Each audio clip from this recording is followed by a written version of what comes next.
نؤمن به ونتوكل عليه ونعوذ بالله من شرور أنفسنا ومن سيئات أعمالنا من يهده الله فلا مضل له ومن يضلل فلا هادي له نشهد أن لا إله إلا الله وحده لا شريك له ونشهد أن سيدنا وشفيعنا وحبيبنا ومولانا محمدا عبده ورسوله أرسله بالحق بشيرا ونذيرا بين يدي الساعة اللهم صل على سيدنا مولانا محمد وآله وأصحابه وبارك وسلم كما تحب ربنا وترضى عدد ما تحب ربنا وترضى. قال النبي صلى الله عليه وسلم خيركم من تعلم القرآن وعلمه أو كما قال عليه الصلاة والسلام. محترم بزرگوں اور عزیز بھائی اور دوستوں، رسول اللہ صلی اللہ علیہ وسلم جو امام الانبیاء ہیں اور افضل الانبیاء ہیں، ان کے ساتھ اللہ پاک نے اپنی قدرت کے وہ اعجازات دکھلائے. ایک اعجاز تو یہ دکھلایا کہ اللہ پاک نے ہر نبی کو معجزے دیے اور وہ معجزے نبی کے ساتھ دنیا سے گزر گئے، لیکن نبی رحمت صلی اللہ علیہ وسلم کو جو معجزات دیے گئے ان میں سب سے بڑا معجزہ قرآن پاک کا دیا گیا. اور قرآن پاک کے معجزے کے اندر اللہ نے وہ تاثیر و طاقت رکھی کہ یہ نبیوں کے پردہ فرمانے کے بعد گویا یہ رخصت نہیں ہوا، بلکہ یہ اللہ کا کلام قیامت تک کے لیے انسانوں کی ہدایت کا اور زندگی کی تربیت کا اور اللہ اور اس کے رسول صلی اللہ علیہ وسلم کے ساتھ اپنی زندگی کے رشتے کے مضبوط کرنے کا وہ خزانہ ہے جس کے بارے میں خود اللہ کے نبی صلی اللہ علیہ وسلم نے یہ بات فرما دی کہ اے لوگوں، میں تمہارے درمیان دو چیزیں چھوڑ کر جا رہا ہوں، اگر تم اس کو مضبوطی سے پکڑو رہو گے تو تم ہرگز گمراہ نہیں ہوں گے. ترکت فیکم امرین لن تضلوا ان تمسکتم بہما کتاب اللہ وسنت رسولی او کما قال، کہ جس نے فرمایا کہ ایک اللہ کی کتاب ہے اور دوسرا میرا طریقہ ہے. اگر تمہاری زندگی میں اللہ کی کتاب اور تم کتاب اللہ کو سامنے رکھو گے اور دوسرے سنت رسول اللہ کو سامنے رکھو گے تو یہ دو چیزیں تمہیں بہکنے سے بچائے گی اور گمراہ ہونے سے تمہاری حفاظت کرے گی اور تم اللہ کی رضا والی زندگی پر اپنے آپ کو جما سکیں گے. تو یہ وہ اعجازات ہیں جو اللہ پاک نے نبی رحمت صلی اللہ علیہ وسلم کو دیے. اور اللہ کے نبی چونکہ خاتم النبیین ہیں، آخری نبی ہیں، اب قیامت تک آپ کے راستے پر چلنا اور آپ کی نسبت پر زندگی کا گزارنا یہ ہر انسان کے لیے لازم ہے جو آخرت کا طلبگار ہو اور جو مرنے کے بعد کی زندگی میں اپنی عافیت چاہتا ہو اور دنیا میں اللہ کی مددوں کو لینے کا طلبگار ہو. وہ اپنی زندگی کو نبی رحمت صلی اللہ علیہ وسلم کی غلامی میں گزارے، یہاں تک کہ یہ راستہ اتنا مستحکم اور اتنا محفوظ ہے کہ یہاں تک بتلا دیا کہ قیامت سے پہلے حضرت عیسیٰ علی نبینا علیہ الصلاۃ والسلام اس دنیا میں تشریف لائیں گے، اور جب آپ آئیں گے تو آپ نبی کی حیثیت سے نہیں آئیں گے بلکہ حضرت محمد الرسول اللہ صلی اللہ علیہ وسلم کے امتی کی حیثیت سے آئیں گے. اور آنے کے وقت پر امام مہدی موجود ہوں گے اور وہ مسلح امامت پر کھڑے ہوں گے اور عیسیٰ علیہ السلام کے نزول کی اطلاع ملے گی تو وہ مسجد کے باہر آئیں گے اور عیسیٰ علیہ السلام کا اکرام کریں گے اور ان کو اندر لے جا کر امامت پر بڑھانا چاہیں گے. تو آپ فرمائیں گے کہ اقامت آپ کے لیے ہوئی ہے، آپ نماز پڑھائیں گے اور میں آپ کے پیچھے پڑھوں گا، اس لیے کہ اب میں اپنی شریعت پہ چلنے نہیں آیا، میں نبی پاک صلی اللہ علیہ وسلم کی شریعت کا پابند ہوں. تو یہ وہ شریعت ہے جو انبیاء بھی آئیں تو آپ کی شریعت پہ چلنے پر پابند ہیں اور اسی میں اللہ نے انسانوں کی کامیابی اور نجات رکھی ہے. تو وہ مبارک طریقہ اللہ پاک نے اپنے کرم سے ہم ایمان کی برکت سے اور اسلام کی سعادت سے ایمان والوں کو نصیب فرمایا کہ وہ اس راستے پر چل کر اللہ کے خزانوں کو اور نبی کی طاقت کو اور ان کے اعمال کی برکتوں کو پہچان لیں۔ انہی اعجازات میں ایک اعجاز معراج کے اس مبارک واقعے کا ہے کہ نبی پاک صلی اللہ علیہ وسلم اللہ کے دین کی محنت مکہ مکرمہ میں کر رہے تھے اور بڑے مراحل سے گزر رہے تھے۔ کوئی جو اپنے تھے وہ پرائے بن چکے تھے اور قریب رہنے والے آپ کے دشمن ہو گئے تھے، اور آپ کے چچا آپ کے مقابل پر کھڑے ہو گئے تھے۔ ابو لہب بھی ان میں تھا، عتبہ بھی ان میں تھا، اور دوسرے بھی ان میں تھے۔ ان ساروں کی تکلیفوں کو آپ نے گوارا کیا، اور جب مکے سے آپ نا امید ہو گئے 6-7 سال کی محنت کے بعد میں کہ اب یہ آگے ہمارا ساتھ دینے والے نہیں ہیں، تو آپ نے سوچا کہ چلو طائف کی طرف چلیں گے، وہ سمجھدار لوگ ہیں اور بااثر لوگ ہیں، اگر وہ میری بات کو قبول کرتے ہیں اور ہدایت کے راستے کو پا لیتے ہیں تو دنیا میں ہدایت کا عام ہونا آسان ہوگا اور مکے والوں کا ایمان کی طرف پلٹنے کا کوئی راستہ نکلے گا۔ یہ سوچ کر آپ طائف تشریف لے گئے تو طائف والوں نے آپ کے ساتھ وہ سلوک کیا جو زندگی میں کسی وقت اس سے پہلے پیش نہیں آیا۔ کسی نے تانے دیے، کسی نے انکار کیا، کسی نے مذاق اڑایا، یہاں تک کہ آپ جب وہاں سے لوٹے تو شریروں کو اور اوباش ٹھوکروں کو آپ کے پیچھے لگا دیا جو پتھرے آپ کو مارتے تھے اور جس میں مبارک کو زخمی کرتے تھے۔ خون سے آپ لہو لہان ہو رہے تھے، آپ کے جوتے مبارک کے اندر خون اتنا جمع ہو گیا کہ ایڑی مبارک اس سے چپک گئی اور تلوے مبارک اس سے چمٹ گیا۔ آپ تھک کر بیٹھتے تو دشمن آپ کو اٹھا کر کھڑا کر دیتے اور مجبوراً پھر آپ ان زخموں کا نشانہ بنتے۔ تو ایسی تکلیف آپ نے جھیلی کہ آپ نے اماں جان عائشہ رضی اللہ تعالی عنہ سے فرمایا، عائشہ یاد رکھو دنیا میں سب سے زیادہ تکلیف اللہ کے محبوب بندوں پر آتی ہے، اور محبوب بندوں میں سب سے زیادہ تکلیف انبیاء پر آتی ہے، اور نبیوں میں سب سے زیادہ تکلیف مجھ پر آئی ہے۔ اوذیت فی اللہ ما لم یؤذی، مجھ کو اتنا اللہ کے راستے میں ستایا گیا اور اتنا مجھے تکلیف پہنچائی گئی کہ اتنی ایذا کسی اور کو نہیں دی گئی۔ یہ بات آپ کی زبان مبارک سے نکلی، اور پھر فرمایا عائشہ میری زندگی میں سب سے زیادہ تکلیف کا دن کون سا تھا میں تمہیں بتلاؤں۔ یہ کہہ کر آپ نے طائف کی طرف اپنی انگلی مبارک اٹھائی اور فرمایا وہ جگہ تھی جہاں میں تنہا تھا، ایک خادم میرے ساتھ تھا اور کوئی ہمارا گویا رکھوالا نہیں تھا۔ ایسے میں انہوں نے مجھے اذیتوں کی انتہا دی اور مجھے رات دن گویا مشقتوں میں ڈالا۔ آپ نے اس طرف اشارہ کر کے بتلایا زندگی میں سب سے زیادہ تکلیف کا دن طائف کی مشقتوں کا دن تھا۔ جب وہاں سے آپ لوٹے تو بے اختیار آپ کی زبان سے نکلا، اے اللہ آپ مجھے کن کے حوالے کر رہے ہیں جو کسی چیز کو جانتے نہیں اور پہچانتے نہیں؟ اگر آپ مجھ سے راضی ہیں تو مجھے کسی چیز کی پرواہ نہیں، اے اللہ بس میری مدد آپ فرمائیے۔ اللہ کی رحمت کو جوش آیا اور اللہ پاک نے اس بات کا فیصلہ فرمایا کہ جس ہمارے نبی صلی اللہ علیہ وسلم کو فرش والے نہیں پہچان رہے، ہم عرش والوں میں ان کا استقبال کرائیں گے۔ اس سارے ماحول کے بعد میں معراج کا واقعہ پیش آیا کہ اللہ پاک نے اپنے محبوب نبی صلی اللہ علیہ وسلم کو رات کے چند لمحوں میں اپنی قدرت کا تماشا دکھلایا اور قرآن پاک میں قیامت تک کے لیے اس کو زندہ جاوید بنایا اور اس بات کا ذکر فرمایا سبحان الذی اسری بعبدہ لیلا من المسجد الحرام الی المسجد الاقصی الذي باركنا حوله لنريه من آياتنا انه هو السميع البصير۔ پھر اللہ پاک نے فرمایا کہ پاک ہے وہ ذات، تو یہاں پر اللہ پاک نے جو اپنی ذات کی پاکی کو بیان فرمایا، جو ہر عیب سے پاک ہے، ہر کمزوری سے پاک ہے، ہر نقص سے پاک ہے، ہر ذوق سے پاک ہے، اس ذات نے اپنی پاکی کی دہائی دی اور اس کا اعلان کیا تاکہ انسانوں کو اس بات کا پتہ چل جائے وہ بے عیب ذات اور ہر کمزوری سے پاک ذات وہ جو چاہے کرنے پہ قادر ہے۔ تو اس نے اپنے بندے کے ساتھ یہ معاملہ کیا اسری بعبدہ کہ ہم نے اپنے بندے کو رات کے ایک حصے میں سفر کرایا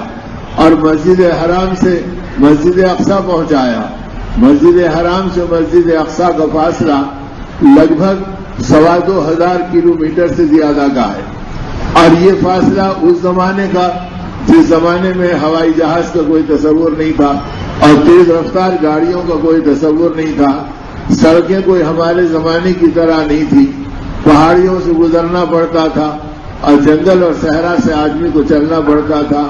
اور قافلوں کی شکل کے اندر مدتوں میں جا کے وہ راستے طے ہوا کرتے تھے۔ آپ صلی اللہ علیہ وسلم کے ساتھ اللہ نے یہ معاملہ فرمایا کہ مسجد حرام سے آپ اٹھے، ام ہانی کے گھر آپ آرام فرما رہے تھے اور وہاں پر جبرائیل امین آئے اور آپ کو اٹھایا، اور آپ نے فرمایا کہ میری کیفیت ایسی تھی جیسے نیند کی اور بیداری کے درمیان کی کیفیت ہوتی ہے، میں آنے والوں کو محسوس کر رہا ہوں اور اپنے نیند کی کیفیت و غنودگی میں ہوں۔ اسے میں فرمایا یا نبی اللہ پاک آپ سے ملاقات کرنا چاہتے ہیں اور آپ کے لیے آج کا دن ایک خصوصی سفر کا ہے۔ میں حیران جبرائیل امین کی بات کو سنی رہا ہوں، انہوں نے گویا میرے سینے مبارک کو کھولا اور لائے ہوئے جنت کے دشت کے اندر جو وہاں کی نعمتیں تھیں اور اللہ کی رحمتوں کے خصوصی خزانے تھے، وہ میرے سینے میں گویا منتقل کیے گئے اور پھر مجھے اٹھایا گیا اور مجھے ایک لمحے کے اندر اس سواری پہ بٹھا کر لے جایا گیا جسے براق کہا جاتا ہے، جو برق رفتار ہوتا ہے، جیسے بجلی پہنچ جاتی ہے اور گویا ہزاروں لاکھوں میل کے فاصلے سے نظر آتی ہے، تو وہ بھی جہاں اس کی نظر پڑتی وہیں اس کا قدم پڑتا۔ اب نتیجے میں وہ وہاں سے نکل کر مسجد حرام سے مسجد اقصی جبرائیل امین کی معیت میں آپ کا جانا ہوا، اور وہاں جانے کے بعد میں آپ کو گویا مسجد اقصی کی تفصیل بتلائی گئی اور وہاں پر آپ کو ٹھہرایا گیا، اور پھر وہاں سے یہ کہا گیا کہ 2 رکعت نماز تحیت المسجد کی آپ یہاں پر ادا کر لیں، اور پھر آگے کا سفر آپ کا ہونے والا ہے جس کا نام قرآن نے معراج رکھا۔ یہاں تک کہ سفر کو اسرا قرار دیا اور آگے کے سفر کو معراج کہا گیا کہ اب یہ عروج کا سفر ہے اور بلندی کا سفر ہے، اور پھر وہاں پر گویا اس لائے ہوئے براق کو ایک جگہ پہ باندھا گیا،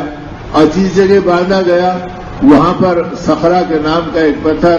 اور وہ پورا اس کے وزن اور بوجھ سے ٹوٹا اور اسی جگہ کے اوپر براق کو ٹھہرایا گیا، اور پھر اس کے بعد آپ جب فارغ ہوئے تو جبرائیل امین آپ کو لے کر آسمانوں کی طرف چلے، اور ہر آسمان پر کسی نبی سے ملاقات ہوئی، کہاں آدم علیہ السلام سے، تو آگے حضرت ادریس علیہ السلام سے، پھر یوسف علیہ السلام سے، پھر چوتھے آسمان پہ حضرت موسیٰ علیہ السلام سے، اور آگے پھر حضرت یعقوب علیہ السلام سے، اور پھر اس کے بعد عیسیٰ علیہ السلام سے، اور آخری منزل پر ابراہیم علیہ السلام سے آپ کی ملاقات ہوئی کہ 7ویں آسمان کی بلندی پر ایک بیت المعمور اللہ نے بنا رکھا ہے، جیسے دنیا میں کعبۃ اللہ ہے اور بندے اس کا طواف کرتے ہیں، بالکل کعبۃ اللہ کی سیدھ میں سدرۃ المنتہا کے نیچے اور 7ویں آسمان کے اوپر میں ایک نور کا گھر بنا ہوا ہے جس کا طواف فرشتے کیا کرتے ہیں، اور اتنی گویا اہتمام سے اس کا طواف ہوتا ہے کہ نبی رحمت صلی اللہ علیہ وسلم نے فرمایا 70 ہزار فرشتے ایک وقت میں اس کا طواف کرتے ہیں، اور پھر وہ ایسی کثرت کے ساتھ اللہ نے طواف کرنے والے فرشتوں کو رکھا ہے کہ ایک فرشتہ جو ایک بار طواف کر لے قیامت تک اس کی تمنا ہوتی ہے کہ دوبارہ مجھے طواف کا موقع ملے، لیکن اس کی باری قیامت تک پھر نہیں آتی۔ تو اتنی بڑی تعداد اللہ نے فرشتوں کی بنائی، وہ فرشتے اللہ کے نبی صلی اللہ علیہ وسلم نے دیکھے۔ پھر اس رات میں آپ سدرۃ المنتہا پہ پہنچنے سے پہلے جنت اور جہنم کے مناظر دیکھے، جنت کی نعمتوں کو اپنی آنکھوں سے دیکھا اور جنت کی راحتوں کو آپ نے اپنی آنکھوں سے دیکھا کہ بندے کوئی چیز بوئے جا رہے ہیں اور کھڑے کھڑے وہ چیز آگے بڑھ رہی ہے، اور اونچی فصلوں میں اور فلک بوز گویا دانوں میں بدلتی چلی جا رہی ہے۔ آپ نے فرمایا جبرائیل یہ کیا عمل ہو رہا ہے کہ ادھر ہاتھ ڈالا اور ادھر آسمان تک اس میں اضافہ ہو گیا۔ فرمایا یہ آپ کی امت کے سخیوں کا اور خیرات کرنے والوں کے اعمال ہیں کہ جب وہ اللہ کے لیے اپنے مال کو اور اپنے جذبات کو قربان کرتے ہیں تو وہ نیکیوں میں بدل جاتے ہیں، وہ نیکیوں کو اللہ پاک اتنا بڑھاتے ہیں کہ ایک کے 700 گنا اور 700 کے 7,000 گنا اور 7,000 کو 7 لاکھ گنا اور 7 لاکھ کو 7 کروڑ گنا، تو یہ اللہ پاک کی طرف سے برتری اس کے اندر ہوتے رہتی ہے۔ تو ان نعمتوں کو آپ نے دیکھا، جنت کی نہروں اور باغات کو آپ نے دیکھا، یہ ساری چیزیں اللہ پاک نے آپ کو اپنی قدرت سے دکھلائی۔ اور پھر اس کے بعد جہنم کے مناظر آپ نے دیکھے کہ جہاں دردناک عذاب میں لوگ گویا مبتلا ہو رہے ہیں، اس کی مثالیں آپ کو دکھلائی گئی۔ کہیں آپ نے دیکھا کہ لوگوں کے پیٹ پہاڑوں کی طرح ہیں اور اس کے اندر بڑے بڑے سانپ اور بچھو ایسے ہیں جو قداور ہیں اور وہ ان کے ہاتھوں کو کاٹ رہے ہیں اور وہ چیخ اور چلا رہے ہیں اور اس قسم کی تڑپ ہے۔ آپ نے فرمایا کہ جبرائیل یہ کیا ہو رہا ہے؟ انہوں نے کہا اللہ کے نبی یہ وہ لوگ ہیں جو سود کو کھایا کرتے تھے اور حرام مال اپنے پیٹ میں ڈالا کرتے تھے، ان کی یہ عذاب ہے اور ان کا یہ سزا دی جا رہی ہے۔ کہیں آپ نے دیکھا کہ بڑے بڑے پتھر لڑکتے ہوئے آ رہے ہیں اور سروں پہ گر رہے ہیں اور سر چورا چورا ہو جا رہا ہے اور وہ ہاتھ پیر اس کے تڑپ جا رہے ہیں، اتنے میں سر سالم بنتا ہے، پھر دوسرا پتھر اس پہ گرتا ہے، پھر وہ سر سالم بنتا ہے، پھر آگے اس پہ پتھر گرتے ہیں۔ اس طرح پتھروں کی چٹان ان کے سروں پہ توڑی جاتی ہے اور سر ان کا چورا چورا ہوتے رہتا ہے اور اس سے ان کا خون بہتے رہتا ہے۔ اس کیفیت کو دیکھ کر آپ نے فرمایا کہ جبرائیل یہ کیا ہو رہا ہے؟ فرمایا یہ وہ لوگ ہیں جن کے کانوں میں اللہ کی بلندی کی آواز آتی تھی اور اذان کی آوازیں پڑتی تھی، اس کے باوجود وہ اللہ کے سامنے سر نہیں جھکاتے تھے اور اللہ کے گھر کی آبادی میں شریک نہیں ہوتے تھے، تو آج ان کے سروں کو کچلا جا رہا ہے اور ان کے ساتھ یہ عذاب ہوتا رہے گا۔ تو اس طرح کے بدعمالیوں پر ہونے والے کئی عذاب آپ نے دیکھے۔ کہیں آپ نے دیکھا کہ لوگوں کی زبانوں پر آگ کی قینچیاں لگائی جا رہی ہیں اور آگ کی قینچیوں سے ان کے زبان کو کاٹا جا رہا ہے، زبان کٹتی ہے، انسان تڑپتا ہے، پھر اس کے بعد وہ زبان دوسری لگتی ہے، پھر اس کا یہی حال ہوتا ہے۔ آپ نے اس دردناک عذاب کو دیکھ کے فرمایا کہ جبرائیل یہ کیا عمل ہو رہا ہے؟ جبرائیل امین نے فرمایا اے اللہ کے نبی یہ وہ لوگ ہیں، یہ آپ کی امت کے واعظ ہیں جو باتیں تو کرتے تھے لیکن عمل کرنے کے لیے تیار نہیں تھے، اور یہ وہ لوگ ہیں جو جھوٹ بول کر اپنی زندگی گزارتے تھے، ان کے جھوٹ بولنے کی سزا میں ان کی زبانوں کو کاٹا جا رہا ہے۔ یہ مناظر آپ نے اپنے آنکھوں سے دیکھے تو آپ کے جتنے غم سیرت میں ملتے ہیں اور جتنا تڑپنا نبی رحمت صلی اللہ علیہ وسلم کا ملتا ہے، وہ سارے کے سارے اس میں بنیاد یہی ہے کہ آقا نے اپنی آنکھوں سے دیکھا کہ اچھے اعمال کے بدلے بندے کو کیا مل رہا ہے اور برے اعمال کے بدلے میں بندوں کے ساتھ کیا معاملہ ہو رہا ہے۔ کہیں آپ نے دیکھا کہ عورتوں کا یہ حال ہے کہ ان کا حال برا ہے، ان کی شرمگاہیں ان کے سروں کے اوپر رکھی ہوئی ہے اور اس سے پیپ ٹپک رہا ہے اور وہ ان کے منہ پہ پڑ رہا ہے اور وہ کھولتا ہوا ہے، اس سے وہ چیخ اٹھ رہی ہے اور اس برے انجام کے اندر وہ تڑپ رہی ہے۔ آپ نے کہا ہے جبرائیل یہ کیا ہے؟ فرمایا یہ امت کی بے حیا عورتوں کا انجام ہے جنہوں نے اپنی زندگی کو خدا کی نافرمانی میں اور بے حیائی میں ڈالا تھا، ان کی بے شرمی کے نتیجے میں آج ان کے ساتھ یہ سلوک کیا جا رہا ہے۔ تو ایسے دردناک عذاب آپ نے مردوں اور عورتوں پر ہوتے ہوئے دیکھے۔ کہیں آپ نے دیکھا کہ سڑا ہوا گوشت کھا رہے ہیں اور تازے گوشت کی طرف ان کا چہرہ جا بھی نہیں رہا ہے، حالانکہ وہ بھی سامنے رکھا ہوا ہے، اس سے بدبو آ رہی ہے، اس سے پیپ ٹپک رہا ہے، اس سے گندا خون بہ رہا ہے اور اسی سے وہ پیٹ بھر رہے ہیں۔ آپ نے اس کیفیت کو دیکھ کے فرمایا یہ کیا ہو رہا ہے؟ کہا یہ وہ لوگ ہیں جو دنیا میں غیبتیں کرتے تھے، دوسروں کی چغلی کیا کرتے تھے اور اسی میں اپنا وقت گزارتے تھے، آج ان کو اس مردار گوشت کو کے ذریعے سے ان کو عذاب دیا جا رہا ہے۔ تو یہ سارے مناظر نبی رحمت صلی اللہ علیہ وسلم نے اس دن دیکھے، اور پھر اس کے بعد آپ ساتویں آسمان کے پاس اپنے جد اعلیٰ حضرت ابراہیم خلیل اللہ کو دیکھا جو وہاں پر بیت اللہ سے ٹیک لگائے بیٹھے تھے، اور بڑے میاں کو آپ نے دیکھا کہ سفید داڑھی ہے اور وہ وہاں پر بیٹھے ہیں، اور لاکھوں بچے ہیں جو چھوٹے چھوٹے حسین ہیں اور ان بچوں سے وہ دل بہلا رہے ہیں جیسے 1.5 سال کے بچے ماں باپ کا اور بھائی بہنوں کا دل بہلاتے ہیں، ایسے گویا حسین و جمیل بچے آپ کو گھیرے ہوئے ہیں اور آپ ان سے دل بہلا رہے ہیں. اور جبرائیل امین نے بتلایا کہ یہ جد اعلیٰ ابراہیم خلیل اللہ ہیں، کیونکہ انہوں نے اپنے بیٹے اسماعیل ذبیح اللہ کی قربانی دے دی تھی اللہ کے نام پر. تو اللہ نے ایک انعام یہ بھی دیا کہ دنیا میں تو جنت کا بکرا اتروا دیا اور مینڈا پہنچا دیا، اور آخرت کے اعتبار سے یہ معاملہ فرمایا کہ قیامت تک جتنے ایمان والوں کے بچے بلوغ سے پہلے دنیا میں گزر جائیں گے وہ حضرت ابراہیم خلیل اللہ کی جنت میں داخل کیے جائیں گے، اور وہ حضرت ابراہیم خلیل اللہ کا دل بہلائیں گے. اور قیامت کے دن یہ بچے اپنے ماں باپ کی مغفرت کے لیے آگے بڑھیں گے، اور اللہ ان معصوم بچوں کی مغفرت کو بہانہ بنا کر ان کے ماں باپ کی مغفرت سب سے پہلے فرمائیں گے. یہ سارے مناظر گویا نبی رحمت صلی اللہ علیہ وسلم کے سامنے آتے رہے اور آپ ان کو دیکھتے رہے. پھر وہاں سے آگے بڑھے تو پھر سدرۃ المنتہا کے پاس پہنچے. سدرۃ المنتہا یہ گویا کائنات کی وہ انتہا ہے. سدرہ اس جڑ کو کہتے ہیں جس کے ذریعے سے ساری جنتوں کے اوپر اللہ پاک کی نعمتوں کو اس کے اندر پھیلایا گیا. اس کے آگے جنت الفردوس ہے جس کو عرش کے سائے سے ڈھانکا گیا. اس کے علاوہ اسے کوئی اور دوسرا سایہ نہیں دیا گیا، اور عرش کا سایہ اور عرش کا چھت اس سے زیادہ حسین کوئی اور چیز نہیں جو جنت الفردوس کو دی گئی. اور اس کے آگے پھر آپ آگے بڑھے تو جب سدرۃ المنتہا کی چوکھٹ پہ پہنچے تو جبرائیل امین رک گئے اور فرمایا اے اللہ کے رسول صلی اللہ علیہ وسلم اب آگے آپ کو اکیلے جانا ہے. فرمایا جبرائیل یہاں تک تم ساتھ آئے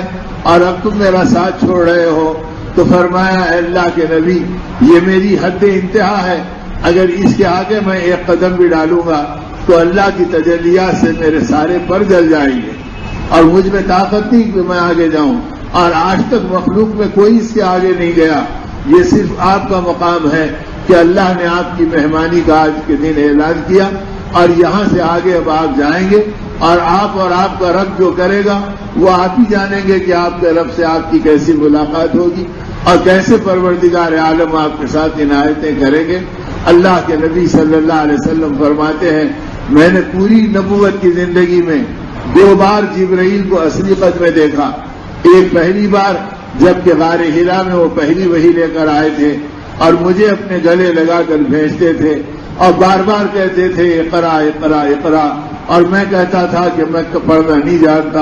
انا بقارن، اور وہ کہتے تھے کہ پڑھو پڑھو، یہاں تک کہ ان کے بھیجنے کے بعد میری زبان سے کلمات نکلے اور لائی ہوئی وحی کو میں سنا اور میری زبان پر وہ جاری ہوئی. ایک وہ وقت تھا جب کہ میں نے جبرائیل کو اصلی قد میں دیکھا، اور ایک وہ وقت تھا جب کہ میں نے معراج کے موقع پہ جبرائیل کو اصلی قد میں دیکھا کہ ان کا اصلی قد اتنا بڑا ہے کہ اگر وہ اپنی اصلی قد میں ظاہر ہو جائے تو ان کا سر سدرۃ المنتہا کو لگتا ہے، یعنی 7 آسمان کے اوپر عرش الہی کے نیچے، اور ان کے پیر تحت الثری میں 7ویں زمین کے کنارے تک لگتے ہیں. اور اللہ نے ان کو 600 بازو دیے ہیں. اگر وہ 2 بازو کھول دیں تو زمین و آسمان کے درمیان کا سارا حصہ ان 2 بازوؤں سے بھر جاتا ہے. کائنات میں ان کے 598 بازو کو کھولنے کی گنجائش باقی نہیں رہتی. اور ایسے جبرائیل جب اللہ کی بڑائی سے کانپتے ہیں اور اللہ کی بڑائی کا پردہ پڑتا ہے اللہ اکبر کہ اللہ ہر بڑے سے بڑے ہیں اور اللہ ہر بلند سے بلند ہے، تو اللہ کی بڑائی کو جب جبرائیل سوچتے ہیں تو کپکپانے لگتے ہیں اور کپکپاتے سکڑنے لگتے ہیں اور سکڑتے اتنے بھول جاتے ہیں کہ ایک چھوٹی چڑیا جو ہتھیلی میں بند ہو جاتی ہے جبرائیل اتنے چھوٹے بن جاتے ہیں. یعنی اللہ کی بڑائی کے تجلیات پڑھتے ہیں تو جبرائیل جیسے بڑے فرشتے اللہ کی بڑائی کی تاب نہیں لا سکتے اور چھوٹی چڑیا کے مانند بن جاتے. پھر اللہ اپنی رحمتوں کی چادر اڑاتے ہیں اور اپنی گویا رحم اور کرم کے دروازے کشادہ کرتے ہیں تو جبرائیل پر سے ہیبت ہٹتی ہے یہاں تک کہ جبرائیل اپنے اصلی قد میں آتے ہیں. تو یوں بتلایا کہ دیکھو جو جبرائیل جیسی بڑی طاقت اگر اللہ کی ذات عالی کی بڑائی کو سمجھتی ہے تو یہ حال ہوتا ہے. ایسے بڑے پر تمہارا ایمان ہے، اس پر ایمان لا کر تم گناہوں کی جرات کیسے کرتے اور نافرمانیوں کی جرات کیسے کرتے؟ اور ایسے رب کو اپنا معبود اور اپنا مسجود اور اپنا آقا اور اپنا مالک ماننے کے بعد میں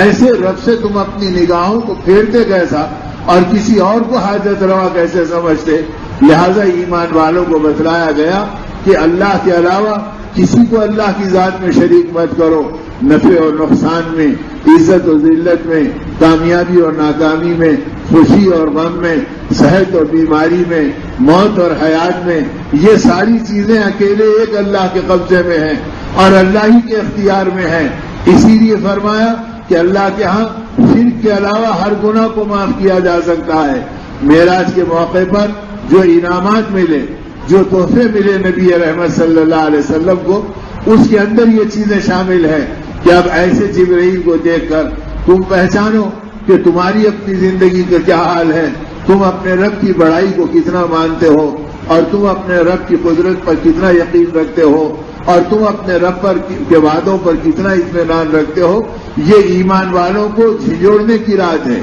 اور یہ ایمان والوں کی اپنے زندگی کے اندر گریبان میں منہ ڈال کر اپنے ایمان کو ٹٹولنے کی رات ہے، اور پھر اللہ کی بارگاہ میں نادم ہونا اور اپنی زندگی میں شرمندہ ہونا اور اپنی زندگی کی بے بسی کا اقرار کرنا اور پھر توبہ کے راستے پہ بڑھنا تاکہ اللہ ہماری توبہ کو قبول کرے اور اللہ ہمیں ایمان کامل اور ایمان کا کمال نصیب فرمائے، تاکہ یہ ایمان زندگی کے اندر گناہوں سے بچائے اور زندگی کے اندر غفلتوں سے بچائے اور زندگی کے اندر فتنوں سے بچائے۔ تو اس لیے اللہ کے نبی صلی اللہ علیہ وسلم نے اس رات میں بہت ساری چیزیں دیکھی، یہاں تک کہ ایسے لوگوں کو بتلایا گیا کہ جو دنیا میں بڑے بڑے طاقتور ہوا کرتے تھے اور جن کے تذکرے زمانوں میں کیے جاتے تھے اور جو یہ کہتے تھے کہ ہم سے بڑا کون ہے اور ہم سے طاقتور کون ہے اور ہم سے اثر انداز کون ہے، ان کو اللہ پاک قیامت کے دن نبی رحمت صلی اللہ علیہ وسلم نے فرمایا کہ اللہ پاک ان کو قیامت کے دن جو عذاب دیں گے، جہنم کا عذاب علیحدہ رہا، حشر کے میدان میں ان کو یہ عذاب دیا جائے گا کہ ان کو اللہ پاک چوٹیوں کا خط دیں گے۔ ایسے بڑے بڑے دنیا کے طاقتور اور ایسے بڑے بڑے دنیا کے پاورفل انسان، اس دن ان کا حال یہ ہوگا کہ ان کو چوٹیوں کا خط دیا جائے گا اور انسانوں کی شکل دی جائے گی اور کروڑہ کروڑ اور اربہ ارب انسان ان کو اپنے پیروں تلے رونتے ہوئے اپنی نفسی نفسی میں لگے ہوئے ہوں گے، وہ ہر ایک کے پیروں سے روندے جا رہے ہوں گے اور چیخ اور چلا رہے ہوں گے اور کہیں گے ہم پہ رحم کرو، ہم بھی تمہارے طرح انسان ہیں، آج ہمارا خط سکیڑ دیا گیا اور آج ہماری جسم کو لپیٹ دیا گیا، جس کے نتیجے میں ہم تمہارے پیروں تلے چوٹیوں کی طرح پڑے ہیں، ہم کو مت کھدلو۔ لیکن دنیا مجبور ہوگی کھدلنے کے اوپر اور حشر کے میدان میں لوگ ان کو کھدلیں گے، وہ ہر ایک کے پیروں تلے روندے جائیں گے، چونکہ اس دن موت نہیں ہوگی، سب کچھ ہوگا لیکن موت نہیں ہوگی، اس لیے ان کے مرنے کا سوال نہیں، وہ عذاب میں ہوں گے، وہ ذلت میں ہوں گے، وہ مصائب میں ہوں گے، وہ حوادث کا شکار ہوں گے،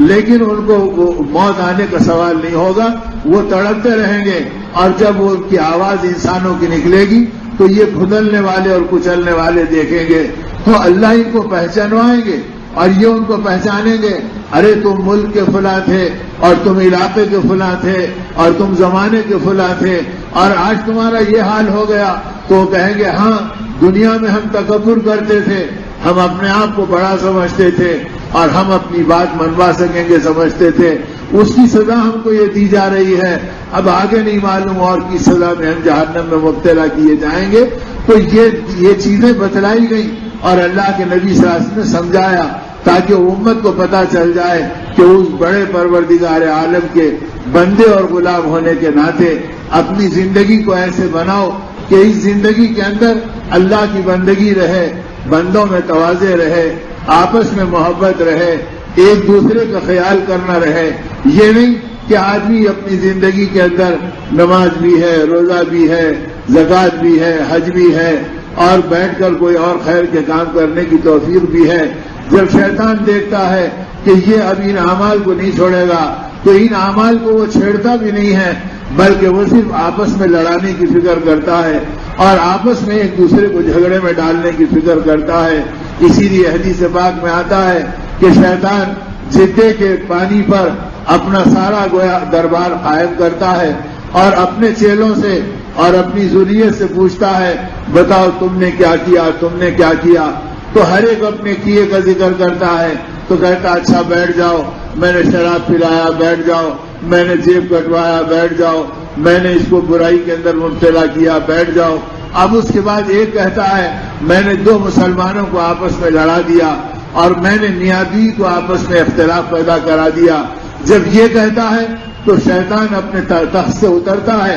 اور اپنی ذریت کو چیرتے ہوئے اس کے قریب جاتا ہے، اس کو گلے لگا کر شاباشی دیتا ہے اور کہتا شاباش تم نے وہ کام کیا جو میرا پسندیدہ کام ہے۔ تو آپس کی لڑائی اتنے بڑے فتنے کی چیز ہے اور آپس کے اختلافات اتنے بڑے بگاڑ کی چیز ہے، لیکن مصیبت یہ ہے کہ جب زندگی کے اندر آدمی سچی بندگی پہ نہیں آتا، اللہ والوں کی تربیت میں نہیں رہتا،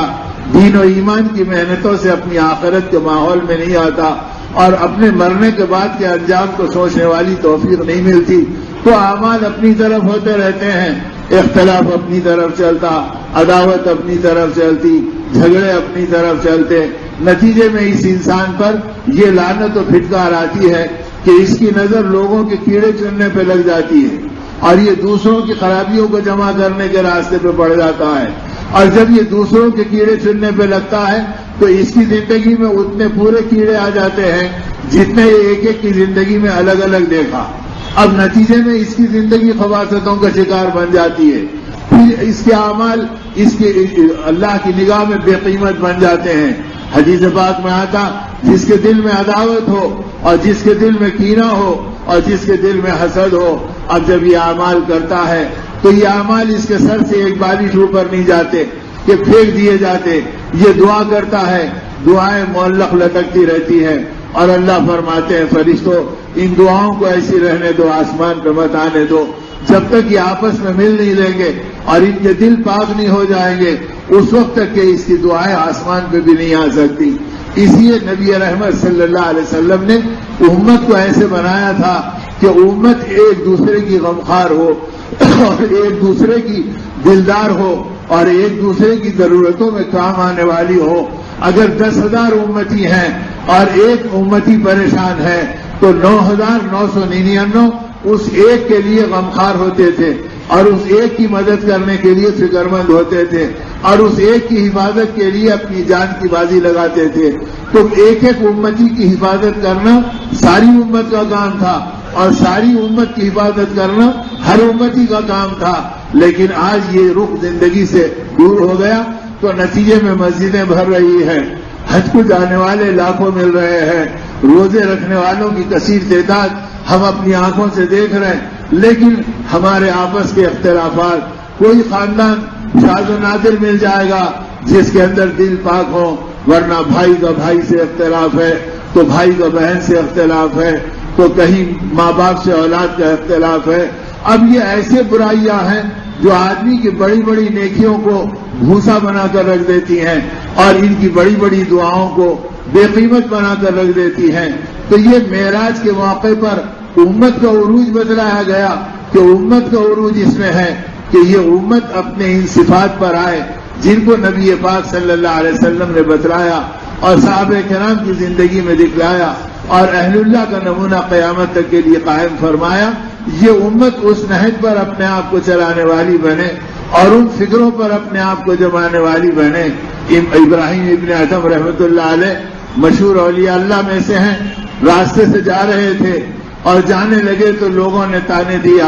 اور کہا کہ وہ مکار کدھر جا رہا ہے؟ آپ نے کہا اللہ تمہیں جزائے خیر دے اور اللہ تمہاری زندگی میں برکت دے۔ آپ نے دعائیں دی، آگے بڑھے تو کسی نے کہا کہ وہ ریاکار کدھر جا رہا ہے؟ آپ نے ان کو بھی دعائیں دی۔ پھر کسی نے کہا او فلاں، اب ہر آدمی برا بھلا کہتا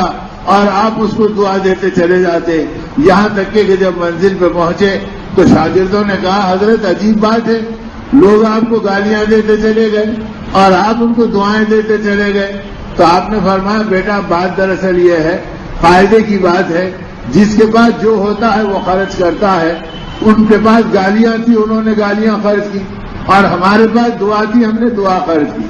تو دعا والوں کی زندگی میں دعا ملے گی اللہ والوں کی زندگی میں اللہ کی بڑائی اپنی چھوٹائی ملے گی، اور نبی پاک صلی اللہ علیہ وسلم کے غلاموں میں اعمال کی قیمت ملے گی، سنت کی نورانیت ملے گی، اور باقی زندگی کے اندر غیروں سے مروب ہونے کی لعنت سے حفاظت ملے گی، اور آدمی اپنی زندگی میں ایمان اور اعمال پر جمنے والی طاقتوں کو پانے والا ملے گا۔ تو اس طرح اس امت کی زندگی کو معراج بنا کر نبی رحمت صلی اللہ علیہ وسلم نے امت کے حوالے کیا، اس لیے کہ ہر چیز میں آپ امت سے شفقت اور محبت کرتے تھے، تو معراج کی جو نسبتیں ملی آپ نے اس میں امت کو سمیٹا۔ اب جب آپ وہاں پر پہنچے اور پھر اس مقام پر سدرۃ المنتہا پہ پہنچے اور جبرائیل نے اپنی عاجزی اور بے بسی دکھلا دی، تو آپ وہاں سے تنہا آگے بڑھے، اور آگے بڑھنے کے بعد پروردگار عالم سے آپ کی ملاقات ہوئی، تو آپ نے اللہ کی بارگاہ میں اپنی طرف سے تحیہ پیش کیا، التحیات للہ والصلوات والطیبات، اے اللہ میں نے جان کی، مال کی اور جذبات کی ساری قربانیاں آپ کی محبت میں دینے والی نسبت کو آپ کی خدمت میں لے آیا ہوں، اس کے علاوہ میں آپ کا نبی کوئی اور جذبے کو اپنے پاس نہیں رکھتا۔ اللہ پاک نے آپ کی اس تحیے کے پیش کرنے پر جو اپنی طرف سے اس کا جواب دیا، اس میں فرمایا السلام علیکہ ایھا النبی ورحمۃ اللہ وبرکاتہ، اے ہمارے نبی ہماری سلامتی ہو اور آپ پر کہ آپ نے ہمارے مذہب نبوت کی فکریں کی اور اس پر اپنے آپ کو چلایا۔ جب آقا نے دیکھا کہ اللہ پاک سلامتی دے رہے ہیں اور وہ سلامتی میری ذات پہ آ کے ختم ہو جا رہی ہے، تو آپ نے جواباً فرمایا السلام علینا وعلی عباد اللہ الصالحین، اے اللہ آپ کی سلامتی مجھ تک نہیں بلکہ تمام نیک بندوں کے اوپر اور تمام صالحین کے اوپر اور تمام تیرے عبادت گزاروں کے اوپر آئے۔ تو آپ نے ان سب کو اس دن اس لمحے میں شامل کیا جس لمحے میں معراج کی گھڑیاں آپ کے اوپر چل رہی تھی، اور جب آپ نے یہ کہا تو پھر فرشتوں نے گواہی دی، اور یہ کہا جب آپ لوٹنے لگے تو سدرۃ المنتہا پہ پہنچے تو فرشتوں نے کہا اشہد ان لا الہ الا اللہ واشہد ان محمدا عبدہ ورسولہ۔ تو یہ پورا ہمارا تحیات جو بنا یہ گویا معراج کا خلاصہ بنا، تاکہ یہ امت اپنی زندگی کو اس معراج والے جذبے کے ساتھ گزارتی رہے۔ اور پھر جب آپ وہاں سے لوٹے تو پھر آپ مسجد اقصیٰ پر پہنچے، تمام انبیاء آپ کی گویا مراجعت میں اور آپ کی مصاحبت میں ساتھ آئے، آپ کو چھوڑنے کے لیے اور رخصت کرنے کے لیے، یہاں تک کہ جب وہاں پر پہنچے تو علماء نے لکھا کہ نماز کا وقت ہو گیا تھا تو صفیں بننے لگی اور تمام انبیاء کی صفیں مسجد اقصیٰ میں جمع ہو گئی اور سب کی صفیں گویا سیدھی ہو گئی۔ اب سوال یہ ہوا کہ امامت کون کرے گا؟ تو جبرائیل نے آپ کو آگے بڑھایا اور کہا آپ انبیاء کے امام ہیں، امامت آپ ہی کے ذمہ ہے۔ تو آپ نے نماز پڑھائی اور تمام انبیاء آپ کی اقتداء کے اندر نماز ادا کیے، اور پھر وہاں سے آپ واپس ہوئے۔ اب اس موقع پر سدرۃ المنتہا کے آگے جو اللہ پاک نے آپ پر سلامتی بھیجی، اس موقع پر نماز کا تحفہ اس امت کو ملا اور 50 نمازوں کا تحفہ ملا کہ اے ہمارے نبی ہم اپنی امت کو یہ 50 نمازیں ہماری طرف سے دے دیجئے۔ آپ ویسے ہی خاموش لے کر آگے بڑھے، لیکن موسیٰ علیہ السلام ملے اور کہا کہ بتاؤ کیا ہوا؟ آپ نے بتلایا تو کہا دیکھو میری امت 2 نمازوں کو نہیں سنبھال سکی، تمہاری امت اتنی بڑی چیز کو کیسے کرے گی؟ جاؤ جاؤ اور اللہ کی بارگاہ میں کمی کراؤ، بے شک یہ اللہ کا انعام ہے، لیکن امت اس کی قدردان نہیں بنے گی تو یہ عتاب میں آ جائے گی۔ آپ گئے اور بار بار گئے، اس میں مقصود یہ تھا کہ اللہ اپنے نبی کو بار بار اپنے پاس بلانا چاہتے تھے اور بار بار اپنے پاس کا حوصلہ دینا چاہتے تھے، تاکہ آنے والے حالات میں اللہ کے نبی کو میری معیت کا یقین رہے اور میری محبتوں کے ساتھ جمے رہیں اور اپنے ساتھیوں کو میری نسبت کے اوپر کھڑا کرتے رہیں۔ یہ نسبتوں کی روحانیت کا ایک غیبی نظام تھا جو آپ 5 نمازیں کم کرانے گئے، پھر 5 نمازیں کم ہوئی، پھر 5 کم ہوئی اور ہوتے ہوتے 5 رہ گئی، تو 9 مرتبہ اللہ کی بارگاہ میں جانے اور آنے کا آپ کو موقع ملا۔ اور پھر جب کہا اور کم کراؤ تو آپ نے فرمایا اب مجھے اللہ کی بارگاہ میں جانے سے شرم آتی ہے۔ تو اس موقع پہ سب سے بڑا تحفہ نماز کا دیا گیا اور نماز کا تحفہ دیا گیا اور نماز کی اہمیت کو بتلایا گیا۔ اے ہمارے نبی سارا دن ہم نے دنیا میں جبرائیل کے واسطے سے آپ کو پہنچا دیا، اور نماز والے عمل کو دینے کے لیے آپ کو آسمان پہ بلایا گیا اور براہ راست ہم نے آپ کے حوالے کیا تاکہ اس کی قیمت کو امت پہچانے اور امت اس کی حفاظت کرے۔ اب وہ نماز کے اندر اس بات کا اعلان کر دیا گیا کہ جو نماز کے راستے سے ہم سے اپنا رشتہ جوڑے گا ہم اس کی دنیا اور آخرت کی ضرورتوں کو پورا کریں گے اور اس راستے سے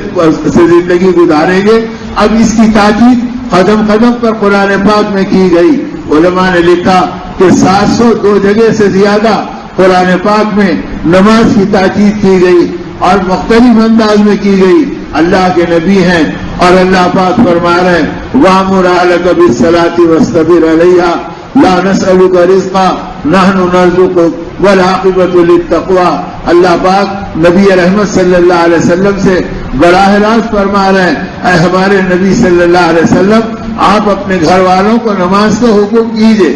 اب آج اگر گشت میں نکل گئے اور ساتھیوں سے ملاقات کی اور نماز کی بات کی، عربیاں غیروں میں جاؤ، اجنبیوں میں جاؤ، فلاں جگہ جاؤ، اور اللہ کے نبی کو اللہ کہہ رہے ہیں کہ اپنے گھر والوں کو کہیے، جبکہ نبی کے گھر والوں میں کوئی بے نمازی نہیں تھا، لیکن قیامت تک یہ بتلانا مقصود تھا۔ یہ عمل اتنا اہم اور مؤکد ہے کہ کوئی امت تھی اور کوئی ایمان والا اپنی زندگی میں نماز کو ضائع کرنے والا نہ ہو، ایک مرتبہ کی نماز بھی اس سے ضائع نہ ہو جائے۔ اس لیے نبی رحمت صلی اللہ علیہ وسلم نے تاکیداً ان باتوں کو فرمایا کہ میرا جی چاہتا ہے جب اذان ہو جائے اور اس کے بعد میں لوگ مسجد کی طرف آ جائیں تو اپنی جگہ کسی اور کو کھڑا کر دوں اور میں چند جوانوں کو لے کے نکل جاؤں اور جنگل کی لکڑیاں جمع کروں اور وہ لوگ جو بلا عذر شرعی کے اپنے گھروں پہ نماز پڑھ رہے ہیں ان کے گھروں کو آگ لگا دوں تاکہ ان کو پتا چلے کہ نماز چھوڑنے کا وبال کیا ہے۔ تو ایسے شفیق نبی جو امت کے چھوٹے چھوٹے درد پہ تڑپ جاتے تھے وہ نماز کو مسجد میں ادا کرنے کے بجائے گھر پہ بلا عذر ادا کرنے پر آگ لگانے کا حکم دے رہے ہیں تاکہ امت کو پتا چلے کہ نماز کا عمل کتنا تاکیدن اور مؤکدن ہے اور اس کا اہتمام کتنا ضروری ہے، اور اس نماز پر امت کو وہ سب کچھ ملا جس کا اللہ نے وعدہ فرمایا۔ بدر کے میدان میں پوری رات اللہ کے نبی صلی اللہ علیہ وسلم نماز پڑھتے رہے اور دعا مانگتے رہے اور صبح کے وقت میں معرکہ شروع ہوا تو یہ بتلایا گیا کہ جس معرکے میں تم جا رہے ہو اس کا فیصلہ نماز کے راستے سے اللہ کی بارگاہ میں رات ہی کرا دیا گیا، اور ایسے کرا دیا گیا کہ صبح آپ نے اپنے ساتھیوں سے فرمایا تمہیں گھبرانے کی ضرورت نہیں کہ تم 313 ہے اور سامنے 1000 کا لشکر جرار ہے اور تمہارے پیروں میں جوتیاں نہیں ہیں اور ان کے بدن پہ لوہے کا لباس ہے اور تمہارے ہاتھوں میں تلوار نہیں ہے اور ان کی چمکتی ہوئی تلواریں ہیں اور تمہارے ہاتھوں میں ٹہنیاں ہیں اور تمہارے پاس پہننے کے لیے پیر میں جوتیاں نہیں ہیں اور ان کے پاس بڑے بڑے طاقتور گھوڑے موجود ہیں، لیکن تم گھبراؤ مت، اللہ تمہارے ساتھ ہے اور اللہ جس کے ساتھ ہوگا وہ کامیاب ہوگا اور جن کے ساتھ اللہ نہیں ہوگا وہ ناکام ہوگا۔ اور جب صحابہ کرام طے کر بیٹھے اے اللہ کے نبی ہم تو اللہ کی نسبت پہ مر مٹنے تیار ہیں اور جان دینے تیار ہیں۔ اب آقا رحمت صلی اللہ علیہ وسلم معرکے سے پہلے میدان میں آئے اور اپنے ہاتھ میں ایک لکڑی لے آئے اور عصا لا کے فرمایا جب تمہارے ارادے مخلص ہو گئے تو اللہ کا فیصلہ سن لو۔ ایک جگہ آپ نے حلقہ ڈالا اور فرمایا اس جگہ ابو جہل کا لاشا تڑپے گا اور اس جگہ شیبہ کا لاشا تڑپے گا اور اس جگہ عتبہ کا لاشا تڑپے گا۔ آپ نے بڑے بڑے نامور سورماؤں کی ہلاکت کی پیشن گوئی پہلے کر دی۔ صحابہ کہتے ہیں اس ذات کی قسم جس کے قبضے میں ہماری جان ہے، جب معرکہ ختم ہوا تو جہاں اللہ کے نبی نے جس کی نشانی بتائی تھی ہم اس کے لاشے کو وہیں پر گرا ہوا پائے۔ تو اب ان ساری چیزوں کے پیچھے منوانے کا راستہ اور اللہ کی مددوں کے لینے کا راستہ یہ نماز تھی جو امت کی معراج بنا کے دی گئی کہ امت اس کے اوپر اپنی زندگی کو کھڑا کر لے اور امت اپنی زندگی کو اس کے اوپر چلانے والی بن جائے۔ اب اس نماز کا اتنا اہتمام دیا گیا تو اس رات میں اور اس معراج کی گھڑیوں میں اللہ پاک نے 3 تحفے دیے، ایک نماز کا تحفہ دیا اور دوسرے سورہ بقرہ کی آخری 2 آیتیں دی کہ یہ امت اس کو پڑھتی رہے، زمانے کے فتنوں سے بچ جائے گی اور زمانے کے انتشار سے اس کی حفاظت ہو جائے گی اور حالات کی بری کیفیات سے اللہ اس کو بچائے رکھیں گے. تو سورہ بقرہ کی آیتیں یہ بھی معراج کا تحفہ ہے. اور پھر اسی معراج میں تیسرا تحفہ اس امت کو یہ دیا گیا کہ اللہ پاک نے نبی رحمت صلی اللہ علیہ وسلم کی بے قراریوں کو دیکھ کر امت پہ اتنی شفقت فرما دی اپنے نبی کی کہ اے نبی آپ کی امت شرک کے علاوہ ہر گناہ کو ہم اس کے معاف کر دیں گے بشرطے کہ وہ شرک نہ کرے, ہماری ذات میں غیر کو نہ ملائے, ہمارے علاوہ غیر کی طرف رجوع نہ ہو, بس وہ ہماری ذات کی کوئی عظمت کو اپنے دل میں بٹھائے اور ہر غیر سے اپنے دل کو پاک کر لے. تو اب یہ تین تحفے گویا گناہوں کی معافی اور مغفرت کا ملنا, شرک کے علاوہ کے تمام گناہوں سے بچنا,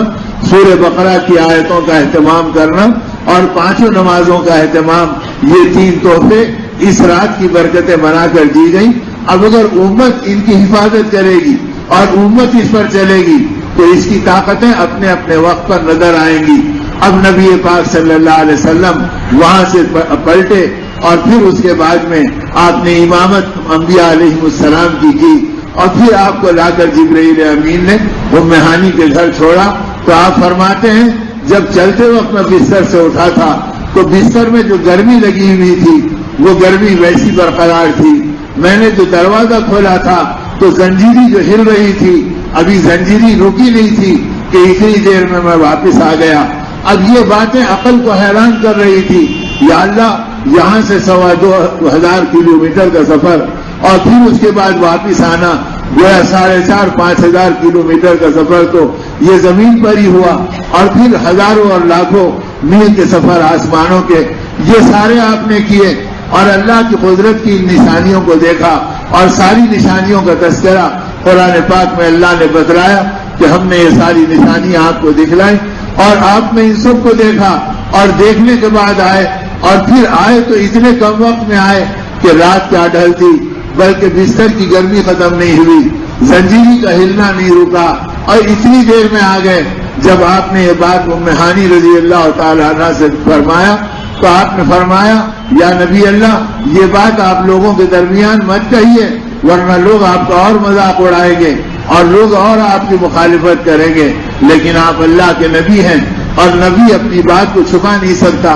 آپ نے صبح ان باتوں کا تذکرہ کیا, تذکرہ کرتے ہی یہ بڑے بڑے سردار حیران ہو گئے اور کفاران قریش مذاق اڑانے لگے. کہا لو جی اب تو ان کے ذہن کا واٹولہ ہو گیا, ان کی باتیں سنو یہ کیا کہہ رہے ہیں. اب جب یہ بات ہوئی تو وہ فوراً دوڑے ہوئے حضرت ابوبکر رضی اللہ تعالیٰ عنہ کے پاس گئے اور جا کے کہا ابوبکر تم سمجھدار آدمی ہو, تم دنیا کے جہاں دیدہ لوگوں میں ہو, اب تم ہی بتاؤ کہ کیا یہ بات ممکن ہے کہ ایک آدمی رات کے تھوڑے سے حصے میں جو چند لمحوں کا ہو اور وہ رات کے اندر اس کے بستر کی گرمی ہٹنے کے بعد جو نظر آئی وہ ابھی ٹھنڈی ہونے نہیں پائی اور اتنی دیر میں وہ یہاں سے چلے جائیں اور مسجد اقصیٰ تک پہنچ جائے اور پھر مسجد اقصیٰ سے لوٹ کر یہاں پر آ جائے, کیا یہ ممکن ہے؟ حضرت ابوبکر نے فرمایا وہ بتلاؤ کہ یہ کہنے والا کون ہے. تو اس کے اوپر انہوں نے کہا اب تو یقین ہے کہ ابوبکر سب سے پہلے انکار کریں گے